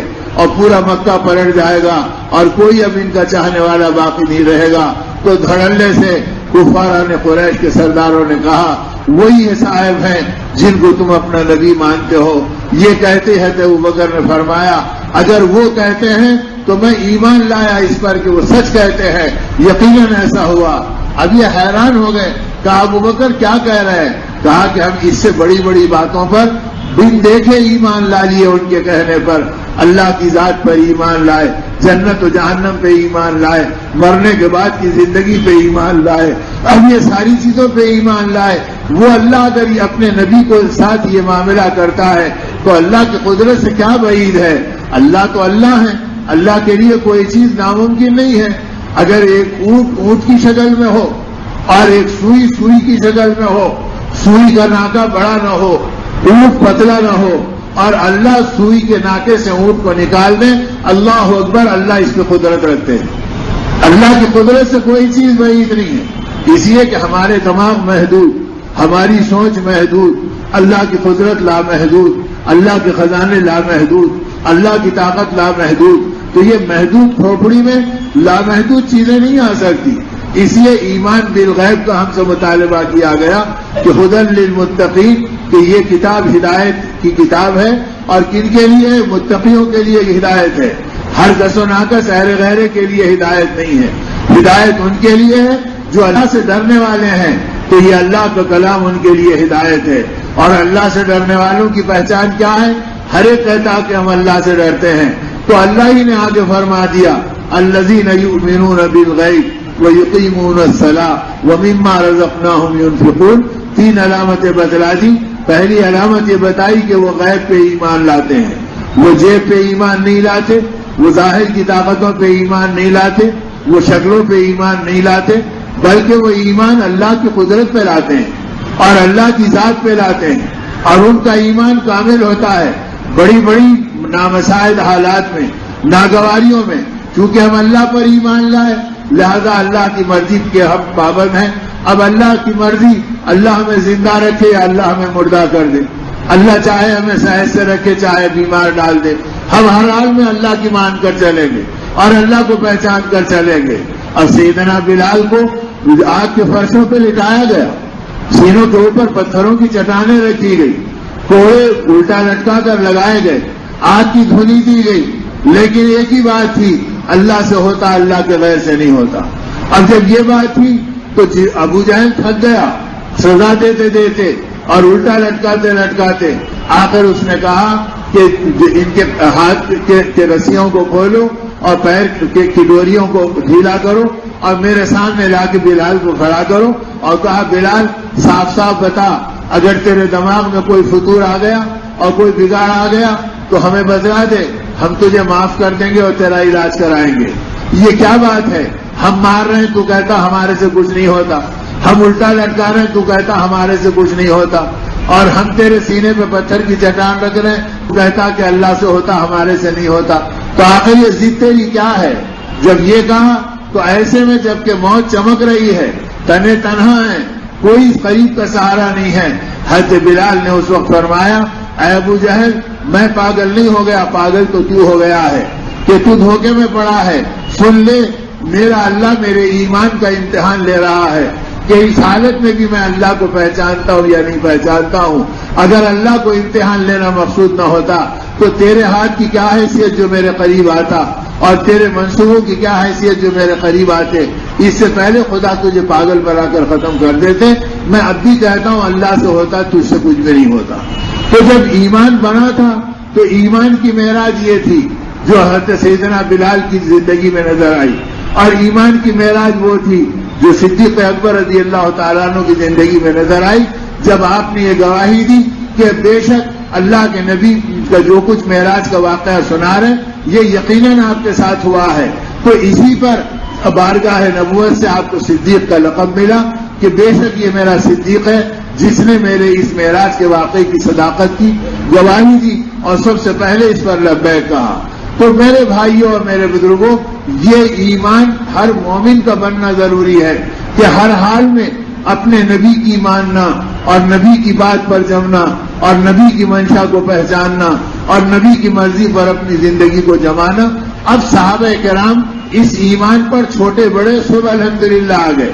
مرد عورت سب اس کے اوپر آ گئے۔ اس کا نتیجہ یہ تھا کہ ان کو اللہ کے وعدوں پر اور نبی رحمت صلی اللہ علیہ وسلم کے اعمال پر، اللہ کی مددوں کے اترنے پر کامل یقین تھا۔ جب خندق کا واقعہ پیش آیا جس کا ذکر سورہ احزاب میں قرآن پاک میں تفصیل کے ساتھ کیا گیا، تو اس میں ان باتوں کو بتلایا گیا کہ خندق کے موقع پر چونکہ خندقیں کھودی گئی تھی، باہر کوئی جا نہیں سکتا تھا،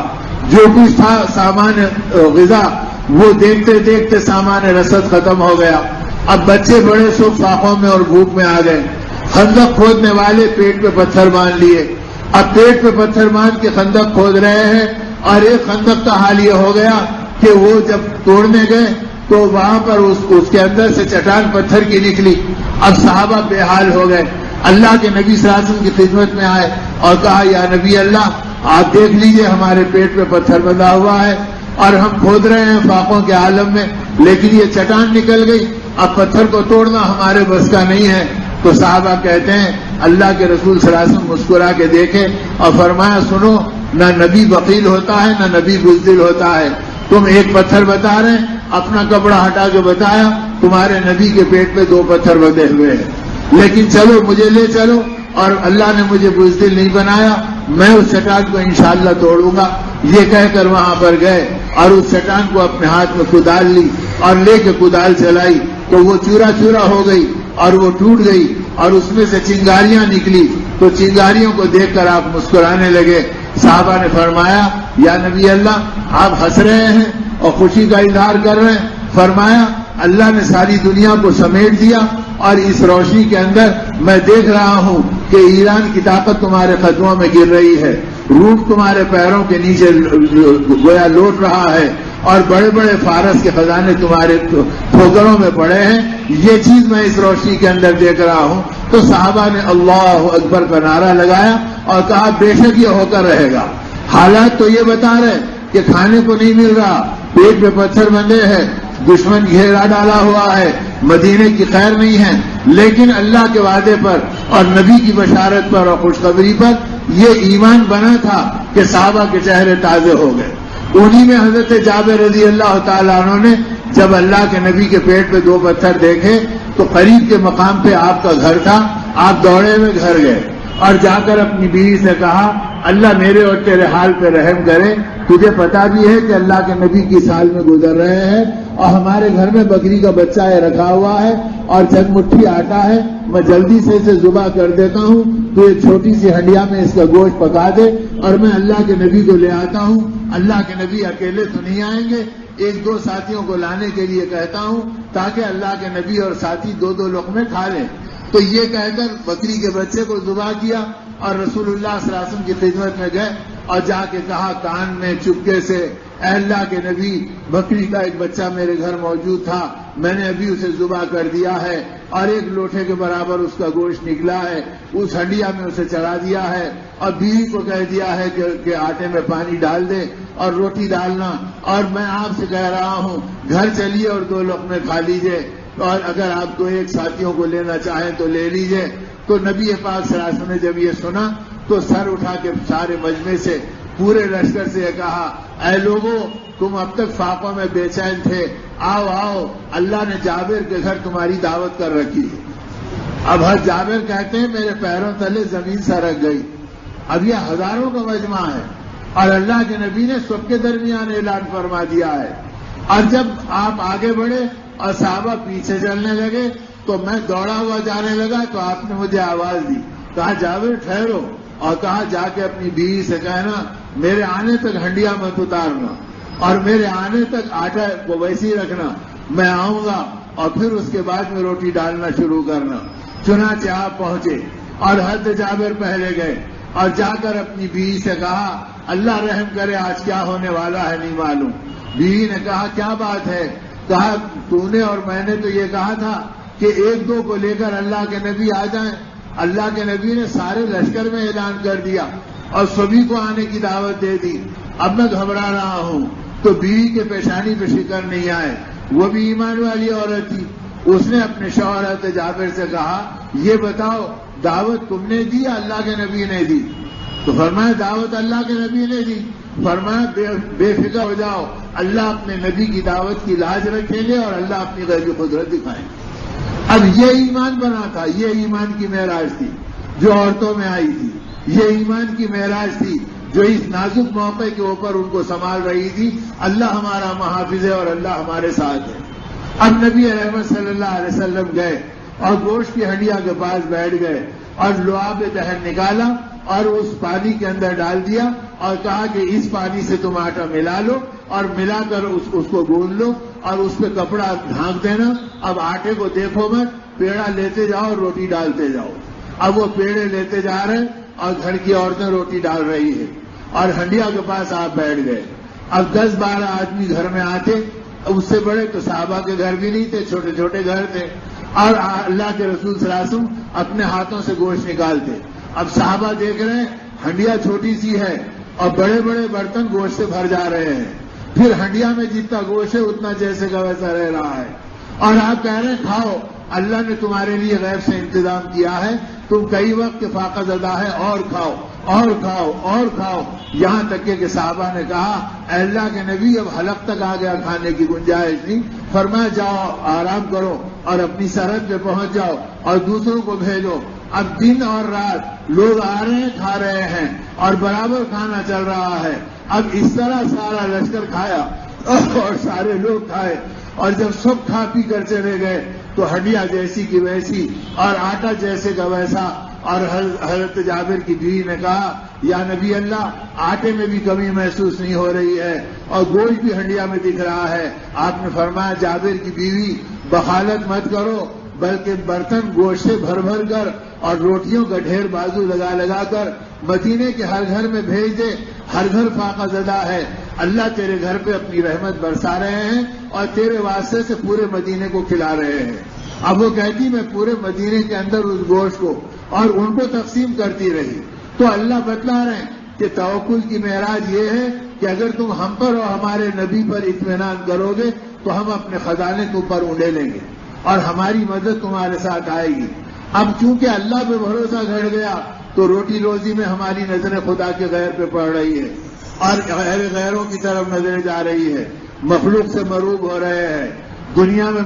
اپنی ضرورتوں کے لیے مارے مارے پھر رہے ہیں۔ اور اللہ کا وعدہ یہ ہے لا نسألک رزقا کہ اے نبی اپنے گھر والوں کو نماز کا حکم کیجئے، ہم آپ سے روزی کا سوال نہیں کرتے، روزی تو ہم دیں گے، نحن نرزقک والعاقبۃ للتقوی، اور انجام تو پرہیزگاروں کا ہی ہے۔ اصل یہ ہے کہ تم اپنی زندگی کو ہمارے سامنے کھڑے رہنے پہ لا لو۔ تو اب معراج کا سارا منظر اس نماز کے اندر لگا دیا کہ یہ امت معراج والی بن جائے، کہ یہ نماز اس کی ایسی بن جائے کہ اس کا دل بھی ایمان والا ہو، اس کا دماغ بھی ایمان والا ہو، اس کے اعضاء و جوارے بھی ایمان والے ہو، اس کے رگ و ریشے میں بھی ایمان کے اثرات ہو۔ اب تو حال یہ ہے کہ دماغ بے شمار جگہ منتشر ہے، ارے بھائی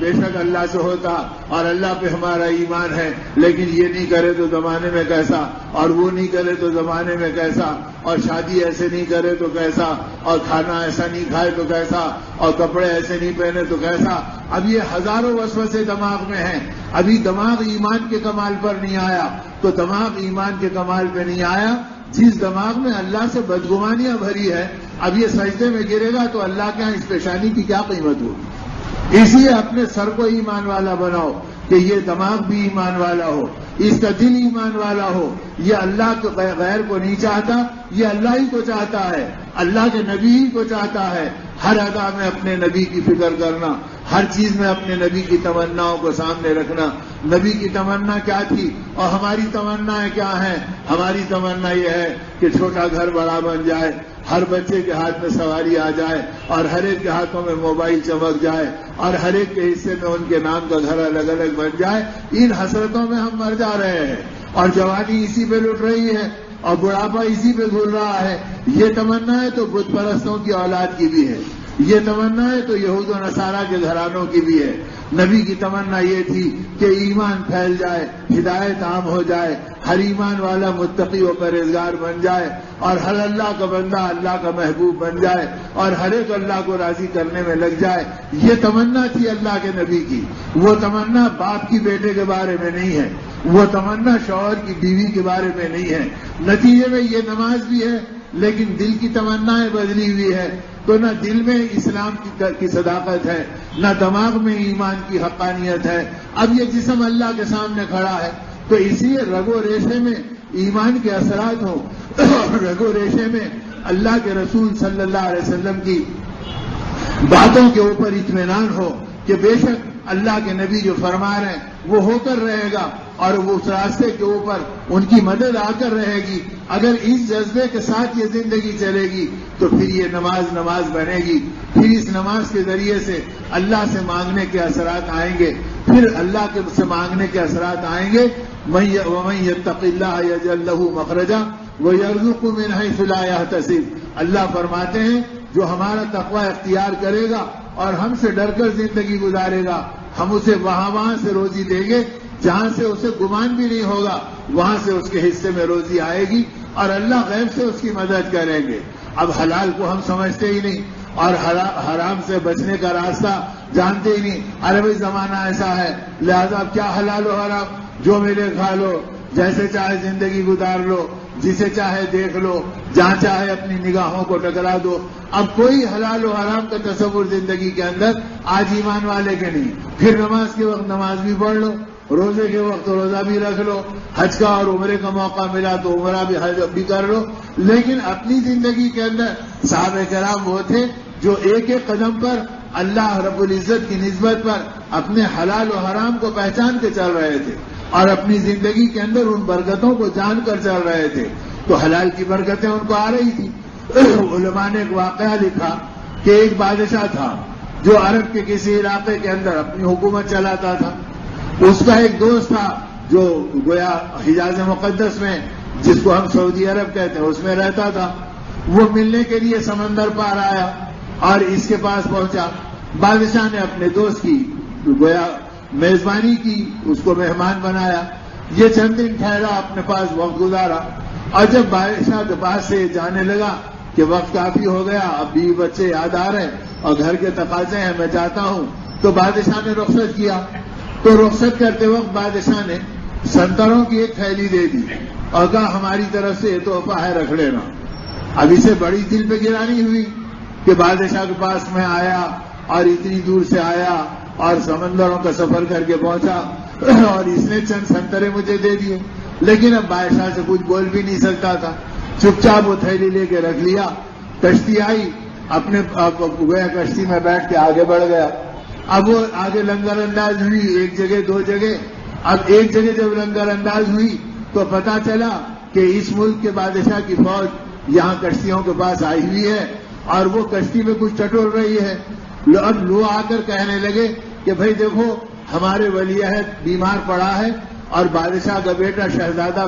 عجیب بیماری میں ہے، اور جتنا علاج کرنا تھا طبیبوں نے اور ماہر ڈاکٹروں نے علاج کر لیا اس زمانے کے، اور انہوں نے جواب دے دیا اب اسے بچانا مشکل ہے، بچنے کی ایک ہی شکل ہے کہ اگر سنترا مل جائے تو اس سے اس کا علاج ہو سکتا ہے،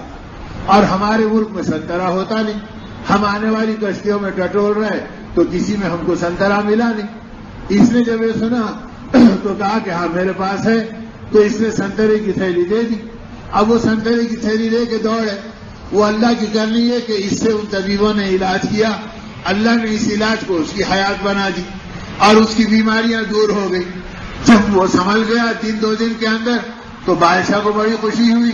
اس نے کہا ارے اس کو ہماری طرف سے انعام ملنا چاہیے۔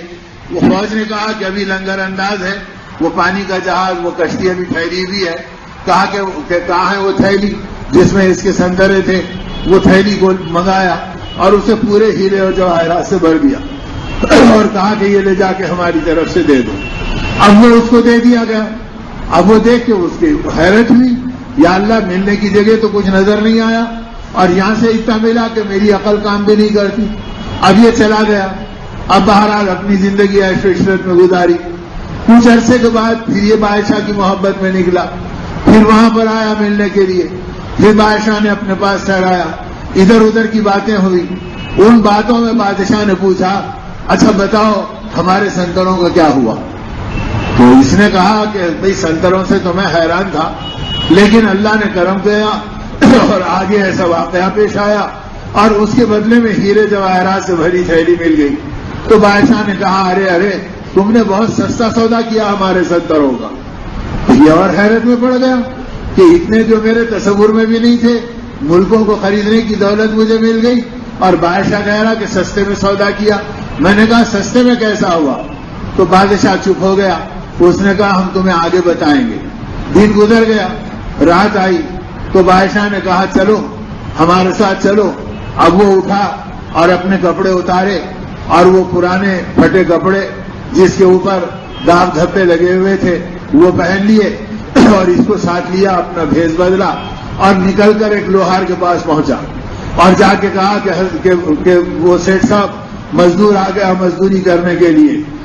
اب اس لوہار نے ڈانٹا اور کہا 3 دن کے بعد آئے ہو، کہاں تھے؟ کہا کہ نہیں بڑی مجبوری تھی۔ کہا ایسے بھی کام چلتا ہے، اگر کام کرنا تو پابندی سے آؤ ورنہ راستہ دیکھو ہمارے ہاں کام نہیں ملے گا۔ کہا بھائی کچھ کام دے دے۔ کہا جاؤ بھٹی کے پاس بیٹھو اور لوہا موڑو اب یہ بھٹی کے پاس بیٹھ گیا اور منہ سے پھونکنے بھی لگا اور آگ پھونک کے بھڑکانے بھی لگا، لوہے کو گرم کر کے موڑنے بھی لگا۔ اب اسی میں وقت گزرا، وہ سارے کپڑے اسی داغ دھبوں کے اندر کالے پیلے ہوتے تھے اور اس کا چہرہ بھی اسی دھویں کے اندر پورا برا حال بن جاتا تھا۔ صبح کی نماز سے پہلے تک 4 بجے رات تک یہ کام کرتا رہا اور کہا میرا کام ہو گیا، مزدوری دے دو۔ اس نے کچھ پیسے پھینکے، یہ بادشاہ مزدوری دے لیا، آ گیا اور آنے کے بعد کہا کہ یہ سارے خزانے میں رعایا پہ خرچ کرتا ہوں اور اپنی ضرورتیں ان پیسوں سے پوری کرتا ہوں، اور یہ حلال مال کے سنترے میں نے تمہیں دیے تھے جس میں اللہ نے اتنی برکت تمہیں دی۔ تو فرمایا حلال کی برکتیں الگ ہی ہوتی ہیں، آخرت میں جو کچھ ملے گا وہ ملے گا، دنیا میں خدا نسلوں کے ساتھ بھی یہ معاملہ کرتے ہیں بشرطے کہ آدمی ان چیزوں کو پہچانے۔ اب حلال کھانا بھی، حلال دیکھنا بھی، حلال بولنا بھی، اپنے دل کو حلال بنانا بھی، تاکہ یہ دل عداوتوں کے حرام میں نہ جائے، بغض کی حرام میں نہ جائے، جھگڑوں کے حرام میں نہ جائے، دوسروں کو برا بھلا سمجھنے کے حرام میں نہ جائے۔ حدیث پاک میں آتا ہے کہ آدمی کی ہلاکت کے لیے یہ کافی ہے کہ یہ کسی کو حقیر سمجھے، یعنی کسی کو حقیر سمجھنے کی اجازت حضرت محمد رسول اللہ صلی اللہ علیہ وسلم نے اپنی امت کو دی نہیں۔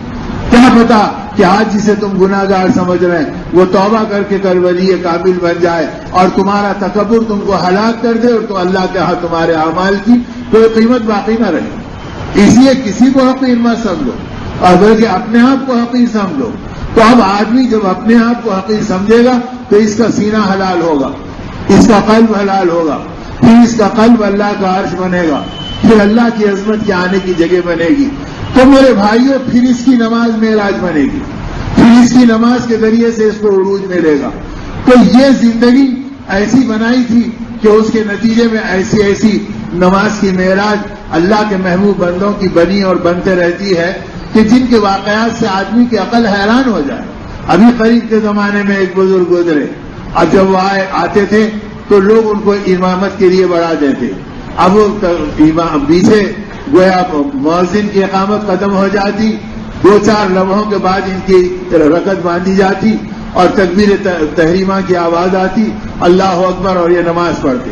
ایک دن کسی نے پوچھ لیا حضرت اقامت کے ساتھ نماز پڑھی جاتی اور آپ اس کے اندر توقف کرتے ہیں؟ ٹھنڈی سانس بھر کے فرمایا بھائی تم علماء ہو اور تم تو پورا اہتمام کرتے ہو، ہمارا معاملہ کمزور ہے، جب تک کعبہ ہم کو نظر نہیں آتا ہم تکبیر تحریمہ شروع نہیں کرتے۔ تو ایسی نمازیں بھی اللہ بناتے ہیں، جب آدمی اس کی محنت کرتا تو اللہ اس کا تعلق اور تاثر دیتے ہیں۔ ایک شاگرد کہتے ہیں میں اپنے بزرگ کے پاس پہنچا، وہ اپنی انفرادی نماز کا وقت تھا، نوافل پڑھ رہے تھے، میں پیچھے کھڑے ہو گیا کہ میں بھی ان کے ساتھ نماز پڑھ لوں۔ اب وہ اللہ اکبر کہہ رہے ہیں ہاتھ چھوڑ رہے، اللہ اکبر کہہ رہے ہیں ہاتھ چھوڑ رہے، 17 مرتبہ کہہ دیا اور 17ویں مرتبہ اللہ اکبر کہا تو نماز شروع کی۔ سب سلام پھیرے تو میں نے کہا حضرت آج آپ نے 17 مرتبہ تکبیر تحریمہ کی، تو یہ آنسو ٹپک گئے۔ فرمایا بیٹا تم نے بھی دیکھا؟ کہا میں بھی آپ کے پیچھے نماز پڑھنے آ گیا۔ تو فرمایا بیٹا بات دراصل یہ ہے میں جب اللہ اکبر کہتا ہوں تو میرے کان میں اللہ کی طرف سے آواز آتی ہے لبیک یا عبدی، اے میرے بندے میں حاضر ہوں، مانگ کیا مانگنا چاہتا ہے۔ میں نماز شروع کرتا ہوں اور جب آواز نہیں آتی تو میں سمجھتا ہوں میری تکبیر مردود ہو گئی، اب میں بار بار دہراتا ہوں، جب آواز ملی تو وہاں سے میری نماز شروع ہوتی ہے۔ تو میرے دوستوں نماز کی معراج بنانے کی بلندیاں اس امت کو بہت ملی اور قیامت تک ملتی رہیں گی۔ اب اس کے لیے ہماری زندگی میں وہ ماحول بنے، وہ تاثر بنے، وہ اثرات ہماری زندگیوں میں آئے۔ اب یہ غیبتوں کا ماحول، چغلیوں کا ماحول، بے حیائی کا ماحول، فتنوں کا ماحول، میوزک کا ماحول، اب یہ ساری غفلتوں میں انسان پڑا ہے۔ اور اس کے بعد یہ کہ اب نماز کے وقت نماز اور روزے کے وقت روزہ، تو اللہ کی ذات غیور ہے اور اللہ کی ذات بے نیاز ہے۔ اس لیے ضرورت اس کی ہے کہ آدمی اپنے ان اعمال کو بنائے اور اس ایمان کو اپنی زندگی میں پختہ کرے، اور اس کا میدان موت سے پہلے اللہ کا دیا ہوا ہے۔ اگر موت کا وقت آ گیا تو اس کے بعد عمل کا میدان چھن جائے گا۔ اب قیامت تک ایک بار سبحان اللہ نہیں کہہ سکتا، ایک بار الحمدللہ نہیں کہہ سکتا، ایک بار اللہ اکبر نہیں کہہ سکتا۔ اس لیے زندگی کے اندر ان چیزوں کو پہچاننا اور اپنی زندگی کی ذمہ داریوں کو پورا کرنا، اسی لیے نبی رحمت صلی اللہ علیہ وسلم نے فرمایا المرء علی دین خلیلی فلینظر احدکم من یخاللہ کما قال، اے لوگوں یاد رکھو انسان اپنے دوست کے مذہب پر ہوتا ہے، اب اگر وہ دوست اس کا دیندار ہوگا تو یہ بھی دین پر اور ایمان پر چلے گا، اگر اس کا ماحول دیندار نہیں ہوگا تو اس کی آخرت کو بھی نقصان ہوگا، اس کی دنیا کو بھی نقصان ہوگا۔ اس لیے دینداروں کا ماحول بنانا، ایمان والوں کی مجلسوں میں رہنا، آخرت کی فکروں میں رہنا، علماء حق کے ساتھ اپنی زندگی کو گزارنا اور اللہ کے گھر کی آبادی کو اپنی ذمہ داری بنانا، دین کی محنتوں کو اپنا کام بنانا، یہ جتنے معجزات ہیں رسول پاک صلی اللہ علیہ وسلم کے، ان سب کے پیچھے دعوت اللہ کی طاقتیں ہیں اور دعوت اللہ کی محنتیں ہیں۔ طائف کی محنتوں کے بعد معراج کا واقعہ پیش آیا اور شعب ابی طالب کی گھاٹیوں کے بعد معراج کا واقعہ پیش آیا، اور اسی طرح ساری مشقتوں کے ساتھ یہ آیا۔ خندق کے سارے مجاہدے دعوت اللہ پہ چلنے والے، اس کے بعد چاہتے جابر کے گھر میں برکت کا معجزہ پیش آیا۔ اسی طرح تبوک کے موقع پر پانی کے قطرے قطرے کو امت پریشان تھی، نبی پاک صلی اللہ علیہ وسلم نے فرمایا ادھر ادھر ٹٹولو، تمہارے مشکیزوں میں 2-5 قطرے ہیں تو لے آؤ میرے پاس ایک برتن کے اندر۔ اب صحابہ نے اپنے برتن جھٹکے، اس کے اندر 10-5 قطرے مل گئے، اب وہ گیلا ایک رکابی برتن لے کر آ گئے، آپ صاحب نے اپنا ہاتھ اس میں رکھ دیا تو آپ کی ہر انگلی سے پانی کا چشمہ جاری ہوا۔ اب آپ نے صحابہ سے کہا اپنے مشکیزیں بھر لو، اپنے اونٹوں کو پلا لو، اپنے وضو اور غسل کر لو اور اپنے آپ کو تازہ کر لو۔ جب صحابہ نے کہا اللہ کے نبی، ساری زمین جلتھل ہو گئی اور چوطرف گویا یہ کیفیت ہو گئی، آپ نے اپنا ہاتھ ہٹا لیا۔ تو یہ جتنے معجزے ہوئے ان کے پیچھے اللہ کی طرف اللہ کے بندوں کو بلانے کا کام ہے، جو کام امت کو قیامت تک کے لیے دیا گیا کہ امت ان کاموں میں اپنی زندگی کو لگائے اور ان فکروں میں اپنے آپ کو چلائے۔ اس لیے میرے دوستوں اور میرے بزرگوں، اللہ مجھے اور آپ کو اس بات کی توفیق دے کہ وہ دین اور ایمان کی محنتیں اور وہ آخرت والی فکریں جس پر نبی پاک صلی اللہ علیہ وسلم نے امت کو اٹھایا اور جس پر اللہ نے اپنی قدرت کے بڑے بڑے اعجازات دکھائے اور جس میں معراج جیسا مبارک وہ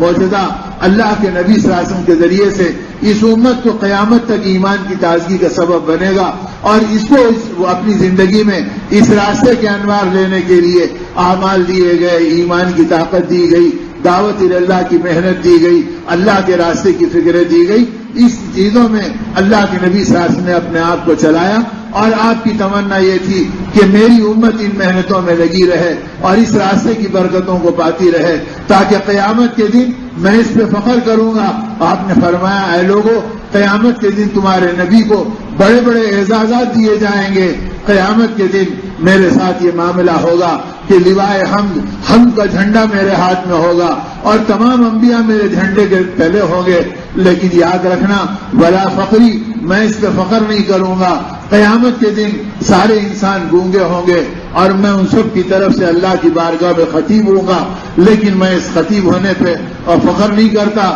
اے لوگوں، قیامت کے دن سارے لوگ مایوس ہوں گے اور میں اللہ کی طرف سے شفاعت کی خوشخبری دلاؤں گا، لیکن میں اس منصب پہ رہ کر فخر نہیں کرتا۔ ایک ایک چیز آپ نے بتلائی اور فرمائی اور آخر میں فرمایا میں تمہاری کثرت پہ فخر کروں گا۔ تمام نبیوں کی امتیں 40 صفوں میں ختم ہو جائیں گی اور میرے اکیلی امت 80 صفوں میں ہوگی۔ حشر کے میدان میں 120 صفیں لگائی جائیں گی جن کے اندر 80 صفوں میں میری امت ہوگی اور 40 صفوں میں تمام انبیاء کی امت ہوگی۔ میں اپنی امت پہ فخر کروں گا، اس کی کثرت پہ فخر کروں گا۔ تو اللہ کے نبی ہم پہ جو فخر کریں گے تو بے نمازیوں پہ فخر نہیں کریں گے، بے دینوں پہ فخر نہیں کریں گے، نبی کی زندگی کو داغدار کرنے والوں پہ فخر نہیں کریں گے، اللہ کی ذات میں غیروں کو شریک کرنے والوں پہ فخر نہیں کریں گے۔ فخر ان پہ کریں گے جو آقا کے قدم بقدم چلنے کی کوشش کرتے رہے اور سنتوں کو سینے سے لگاتے رہے اور نبی کے غم کو اپناتے رہے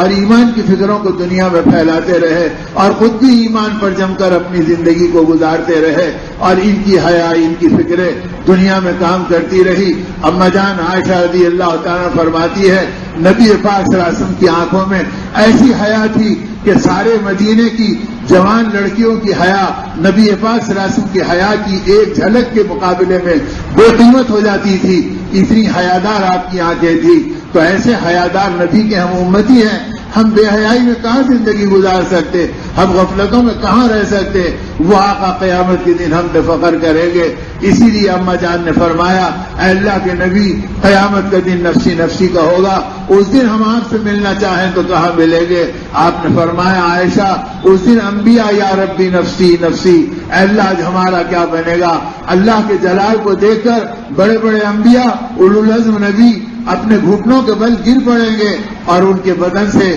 روئے روئے سے ان کے بال کھڑے ہو جائیں گے ہیبت الہی سے، اور پسینے کی جگہ خون کے قطرے ان کے بدن سے ٹپکنے لگیں گے. ایسے وقت کے اوپر تمہارے نبی کا حال یہ ہوگا کہ یا ربی امتی امتی، میں کہوں گا اے اللہ میری امت کا کیا بنے گا؟ اگر آپ کا جلال جمال سے نہیں بدلا اور آپ نے اپنی محبت کی نگاہ نہیں ڈالی تو آپ کی یہ جلالی تجلیات سے میری امت کا کیا بنے گا؟ میں اللہ کو پکاروں گا یا ربی امتی امتی، اور فرمایا اللہ کا جلال جمال سے بدلے گا. وہ مجھے مقام محمود دیں گے اور کہیں گے اے میرے نبی اس پہ بیٹھ جائیے. میں ڈروں گا کہ میں اس پہ بیٹھا اور وہ اڑ کے جنت میں پہنچ گیا، تم باہر رہے اور میں جنت میں رہا تو تمہارے نبی کو کیا مزہ آئے گا؟ میں تو ساری امت کے ساتھ جنت میں جاؤں گا. اس لیے میں اللہ کے نبی کے اس اعزاز کا انکار بھی نہیں کروں گا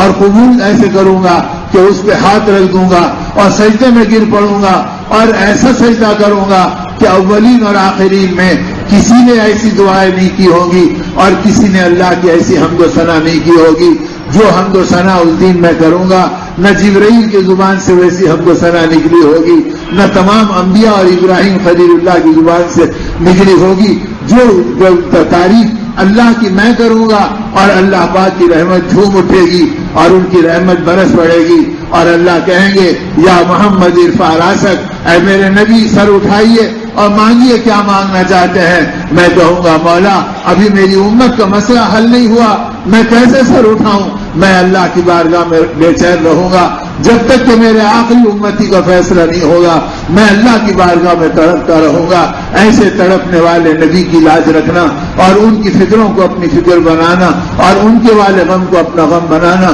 اللہ کرے کہ آج کی رات میں ہمارے دل کی دنیا بدل جائے اور ہم نبی رحمت صلی اللہ علیہ وسلم کی محبتوں سے سینوں کو آباد کر لیں اور اللہ کی بڑائی اور عظمت سے ہمارا دل لبریز ہو جائے اور ہم طے کر لیں اے اللہ موت سے پہلے ہماری اس توبہ کو قبول کر لے اور ہماری غفلتوں کو معاف کر دے. پتہ نہیں کہ موت کب آئے گی اور کیسے آئے گی، نہ جوانی کا اعتبار، نہ بڑھاپے کا اطمینان، نہ صحت کا بھروسہ. کھڑے کھڑے ہچکی لگتی ہے اور اچھے دنیا کے اندر بیٹھے بیٹھے اپنی زندگی کا دفتر ختم ہو جاتا اور اعمال کے لیے حسرت باقی رہ جاتی. اس لیے میرے دوستوں اور میرے بزرگوں ندامت کا موقع یہی ہے کہ آدمی اس سے پہلے کہ عمل کا میدان چھن جائے اپنے پاک پروردگار کو پہچان لے. اس نے کتنے انعامات دیے اور ہم نے کتنی ان کے ساتھ اپنی زندگی میں نافرمانیاں کی. اے اللہ پھر بھی آپ نے ایسے مبارک لمحات دیے، اپنے پیارے نبی کے ذکر خیر کے تذکرے دیے اور ہم کو اپنی زندگی کا مقصد سمجھنے کا موقع دیا. اے اللہ ہمیں دعوت اللہ پہ کھڑا کر دے اور ہمیں ایمان کی محنت پر جما دے. ہمارے گھرانوں کو ایمان کا گلدستہ بنا دے کہ ہمارے گھرانوں میں ایمان کے تذکرے ہو رہے. مرد اپنی بیوی سے جنت کے تذکرے کر رہا ہے، باپ اپنے بچوں سے آخرت کی نعمتوں کے تذکرے کر رہا ہے اور لوگ ان چیزوں کو سوچ سوچ کر چل رہے ہیں. یہ نعمتیں زندگی میں ملے گی اور یہ برکتیں آئیں گی اگر ہم اپنی زندگی کو اس راستے پر چلائیں گے. اس لیے میرے بھائیوں اور میرے بزرگوں اللہ کی ذات عظیم ہے، وہ بے نیاز ذات ہے. بڑے بڑے ان سے کانپتے رہے. حضرت پیران پیر خود ربانی سید الطائفہ محبوب سبحانی سیدنا شیخ عبد القادر جیلانی رحمۃ اللہ علیہ جب حج کے لیے تشریف لے گئے اور بیت اللہ پہنچے تو ایک دم آپ کی چیخ نکل گئی اور جب آپ رونے لگے تو حرم میں کو حرام مچ گیا. تو اس زار و قطار روتے ہوئے آپ حجر اسود پہ پہنچے. حجر اسود پہ پہنچ کے فرمایا اے اللہ عبد القادر تیری چوکھٹ پر آ گیا ہے، میرے گناہوں کو معاف کر دے اور میری توبہ کو قبول کر لے. پورا حرم گونج گیا اور کوہرام رونے کا مچ گیا اور تڑپ کر روتے ہوئے فرمایا اے اللہ اگر آپ نے میری یہ دعا قبول نہ کی تو پھر عبد القادر کی دوسری دعا ہے قیامت کے دن تو مجھے اندھا اٹھانا تاکہ تیرے نیک بندوں کو دیکھ کر مجھے شرمندہ ہونا نہ پڑے. تو میرے دوستوں اللہ کے محبوب بندے اللہ سے اتنا ڈرے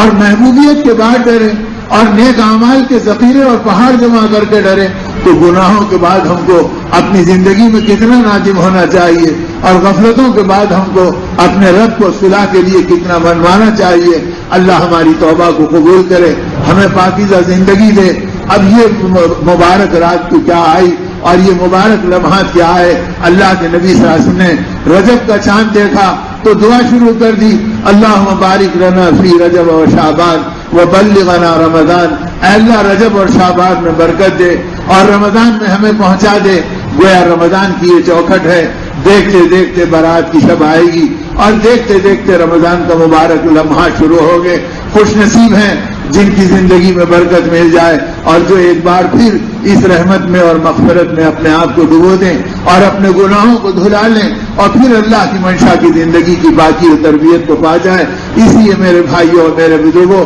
اپنے دل کی زمین کو زرخیز بناؤ، جو آگے جو بویا جائے اس سے ایمان کے انوار نکلیں، اعمال کے خزانے نکلیں، اللہ کی رضا کی خوشنودی کی خوشبو مہکتے رہے اور اللہ پاک اس راستے سے ہماری نسلوں کو چمکا دیں۔ اس لیے جو دین کی محنتوں کو اپنا کام بنائے گا، ہمارے حضرت مولانا صاحب رحمۃ اللہ علیہ فرمایا کرتے تھے، اگر تم دین کے کام کو اپنا کام بنا لو گے تو خدا تمہاری 100 نسلوں کی حفاظت کریں گے اور 100 نسلوں کا خاتمہ ایمان پر کرائیں گے۔ تو یہ طاقت اللہ نے دعوت کی محنت میں اور ایمان کی برکتوں میں رکھی ہے۔ اللہ مجھے اور آپ کو اس کی توفیق دے اور ان برکتوں سے سرفراز فرمائے۔ حق تعالیٰ اپنے کرم سے ہر قصور کو ہمارے معاف کرے اور ہر ریا اور عجب سے ہماری حفاظت کرے اور اللہ پاک مرتے دم تک اپنی رضا کے ساتھ زندگی گزارنے کی